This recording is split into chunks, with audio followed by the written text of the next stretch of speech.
welcome to another episode and the final episode for 2025 for Next Gen and Lodging, hosted on the CoStar News Network. You have the privilege to be meeting with all three of the co hosts today. You got Davonne Reaves, Christopher Henry, and Omari Head. So, in this episode, we're going to talk about some recapping of this year, but more importantly, forward looking. What are some of the things that we hope for, wishes, dreams, but also just market predictions in terms of where things are going? So I'll start off with my good buddy, Mr. Henry. How are you, brother? And let's kind of summarize what this year was for you. Sorry, glad we can all get together for this end of the year special. Um, it's been an interesting year with us being mostly in the development side of the industry. The first half of the year was very sluggish and slow, which was just a continuation of 2024. But come August, it was like somebody turned the tap on. And just been, as you guys know, because we're all friends here, I've been on the road most of the last 4 months, 4.5 months, just development projects, acquisitions, repositioning. It's great to see some deal activity again, and I think the big thing for us is we're busy here domestically, but also really busy overseas. So, it's been a good year. We're ending on a high note, so I'm happy for that. Davon, big year for yourself as well. I know you've been dabbling in some things similar to Chris, but what are you seeing from your landscape specifically as it relates to Vester? Yeah, it's been a a good year, I would say, or an interesting year. Well, I'm always grateful to be here for another day and to be here for another year. So I will say that. Um, so happy to be on the podcast with you all. But as far as Vester, I'm the CEO and founder of Vester, which is a crowdfunding platform specifically for commercial real estate, including hotels. We had several successful raises. One led to a hotel acquisition. One was a successful hotel fund, which that deal sponsors in the process. They're under contract for a hotel. So next year in 2026, um, they're going to have their next round, and hopefully they'll use Vester. We also had another successful raise for a I would say semi international deal. When I say semi, because it's still part of the United States, Puerto Rico. They for hotel development um, in Puerto Rico was a successful raise. And we had VestaCon. So our first ever VestaCon that we had at Howard University uh, and sponsored by the Marriott Sorensen Center for Leadership. So thank you, Omari, for that. And VestaCon, basically, some people reference it as the Shark Tank for Shark Tank for commercial real estate. Awesome. Awesome. So I'll go next. So my year was incredible. You know what? Transaction activity, just the bid ask spreads were really interesting to watch. We still had some success getting stuff over the finish line, but it's even with and this is where we'll kind of jump into predictions. Even with significant reductions here from the Fed, shout out to Jerome Powell. With a few modifications here. You know what? Even with the reduction in those bips, or throughout the year end, right now we've had three, I believe. It still isn't enough to make some of these deals pencil. And a lot of that is not just surrounding the economics of financing; it's surrounding the thought process and the economics of uncertainty. And that level of uncertainty has never been helpful for any industry, but specifically for ours. So as we are looking into 2026, we're seeing another year of increased travel bans. We're seeing another year of rising unemployment. We're also seeing increase in expenses, labor, insurance, all those other fun things that make underwriting evaluation quite complex. Fast forward, what that also means, or I should say at the same time, considering my role in higher ed, it also makes it for a unique landscape for a graduating student. So, students that are interested in going into the REIT sector, students that are interested in going to work for third party operators or anything that's above property support is a little bit unique at the moment, where right now RevPAR is projected to decline. So, how does that tie into employers in the REIT space, right? As well as wages are going to continue to grow likely. So we have that. We have all this fun stuff with inflation, and then Chris, I'd love to hear what you're forecasting for 2026 as it relates to the development space and specifically the impact of tariffs and some other potential opportunities or challenges that you're seeing for 2026 that you're keeping your eye on. Yeah, no, absolutely. I think development finally has started to, turn a page and really start to reactivate itself. And, where we're really seeing a lot of that happening so far is in that economy, limited service, and extended stay space, but also luxury has been keeping pretty active. We're as a company on the Majestic side, we've got, I think, four ground up projects active right now and three repositionings that are requiring sort of heavy PIP renovations. So I think overall development is finally starting to see a glimmer of hope. Actually, I met with some capital folks yesterday, and it was a real breath of fresh air.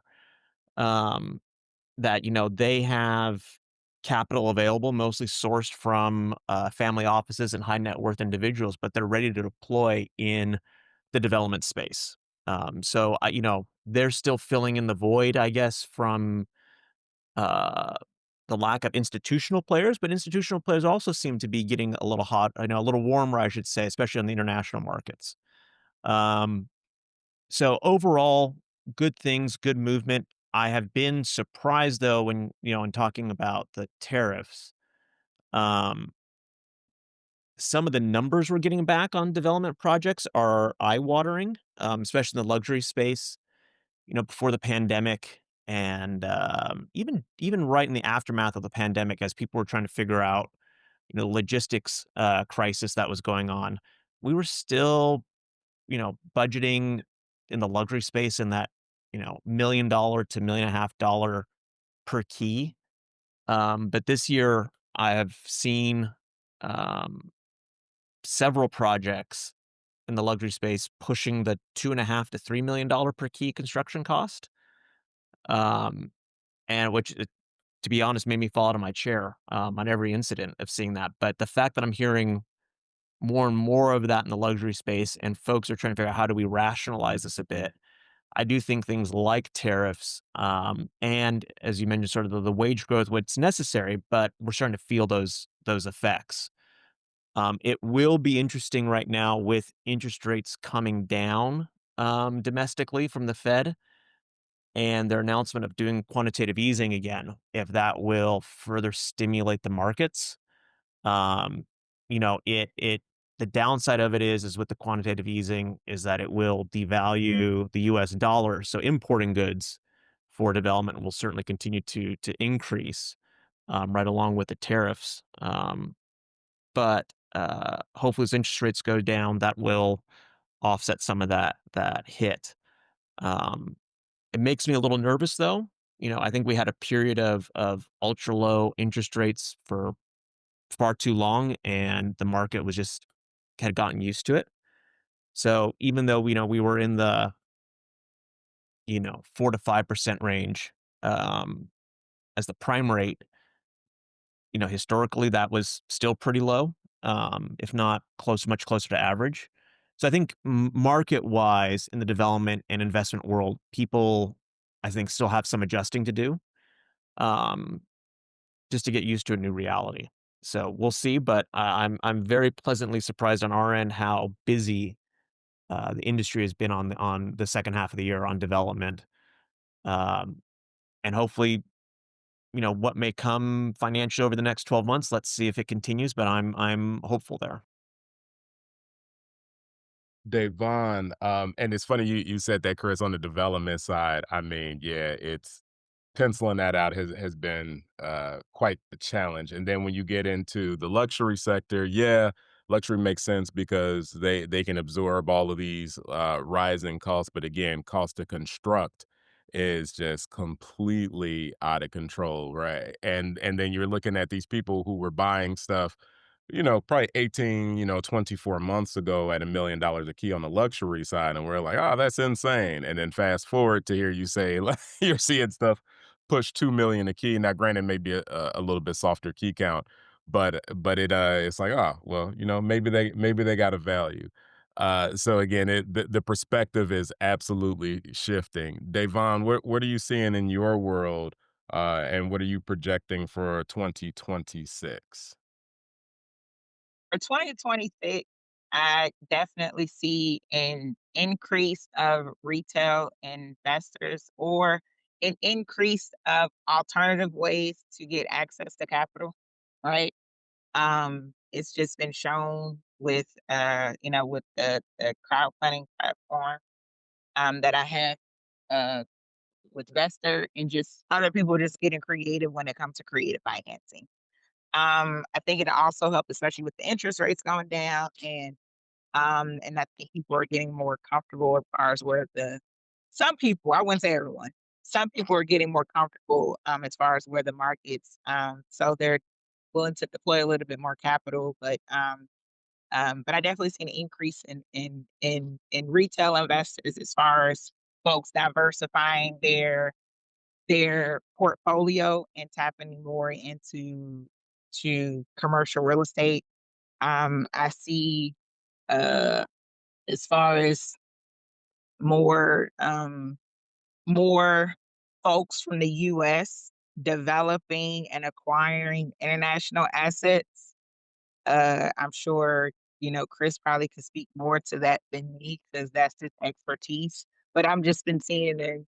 For example, I'm going to Colombia, the country, in 2026 to host some folks who may potentially want to buy or develop hotels in Colombia. Did a couple trips to foreign Belize, and some of my folks or clients who I've worked with now they're developing a hotel in Belize. So I see and definitely an increase. And of course, Chris probably has more statistics on this than I do, but an increase of folks from the state developing and acquiring and creating more hospitable experiences outside of the US. So that's where I see 2026. So I'll stay with you, Davon. If you had to sum up this year in 2 words, what would it be? And what is your theme for 2026? Ooh, of course you're giving that question. If I had to sum up 2025 in 2 words, it would be ooh, 2 words. I would say in, interesting and dang it, that's the second word. Wait, I would say wait, hold on. I would say So I hope you're thinking. yeah, I would say interesting and comical. Ah, Interesting and comical, I felt, without getting too political. I know some folks, probably their year was probably worse than others. That's why I would say interesting. I would say and the reason why that's why I'm saying interesting. Comical because it was just a lot of things that just happened throughout the year. That was you just can't believe it came out of certain things came out of certain folks' mouths, right? Um, but yeah, definitely an interesting year. shaping up for 2026 to be, hopefully, and I'm praying that 2026 will be a better year for the world and the country. Um, and hoping that, and also I think what I mean by interesting with 2025, meaning I think it opened a lot of people's eyes this year to certain things where I think more of us will behave and do things differently and better moving forward in 2026. So that's my long-winded answer on 2025 going into 2026. And my goal Well, for what's 20, your That was a what's your really theme long for two-word 2020? answer, Devon. Wasn't it? What's your theme for 2026? my theme for 2026 is perseverance. That's my theme. Okay. Yeah. Okay. Yep. Chris, what is your 2 words for this year and your theme for next year? Um, so my 2 words for this year are shake up. I think a lot of things were, almost like put in the martini shaker and, shaked around on every level of, business and society. Um, I don't think I'll ever forget, Liberation Day. That was an interesting, shakeup. So, yeah, I think, to echo Devon, I hope some stability and, progress is made over the next 12 months. And, you know, uh, I think regardless if you're working domestically or overseas, I love Devon's word of perseverance.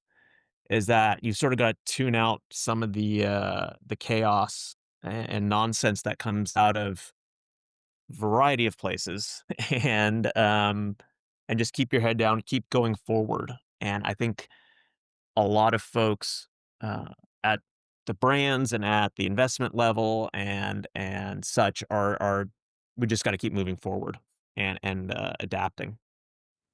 I love it. I love it. So I'll close out with my 2 for the year and my theme for next. I don't even know what my theme for next year is. I'll think of it. So I would say my 2 words for this year were thugged out. It was a lot. It was it Thugged was out. There you go. it There was you real go. thugged out this year, my man. It was. It was. It was a lot of traps jumping, a lot of traps that people fell into. It was a lot of activity. Um, and this one comedian said it years ago, like, anything is possible now has a negative connotation.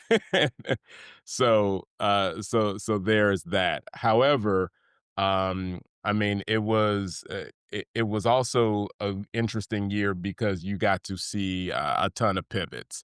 But I would say my theme for 2026 is going to probably be striving and not just surviving.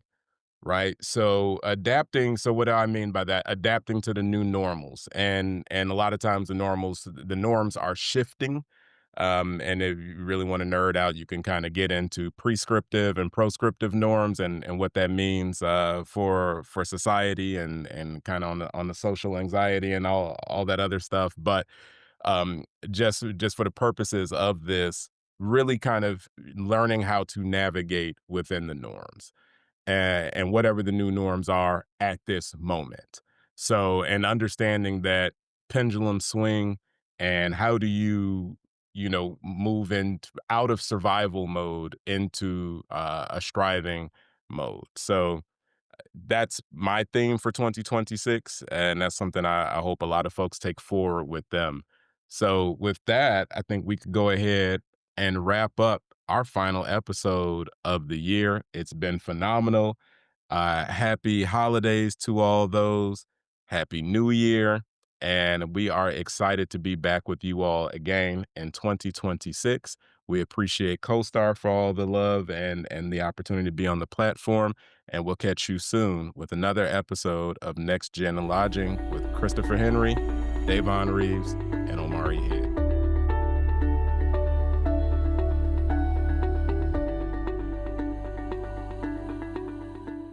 Hello, I'm Luke Haynes, People Newsletter Editor, CoStar News, and the host of Top Credentials, a monthly podcast exploring the colourful careers of those working at the top of UK commercial real estate. In the episodes, we discover the valuable lessons influencing the daily decision making of property sector leaders and hear about the aspects of their job that make it a little easier to get out of bed each morning. We'll also ask for their views on the latest news and policies shaping our constantly evolving industry, and even get them to share a famous quote or song title they think defines their career or the profession. Listen on Apple Podcasts, Spotify, or wherever you get your podcasts. This episode of the Next Gen Lodging Podcast was recorded in December 2025 and edited by Sean McCracken. Head to costar.com/hotel news for more information on the global hotel industry and look for all of our podcasts on Apple, Spotify, YouTube, or wherever you listen.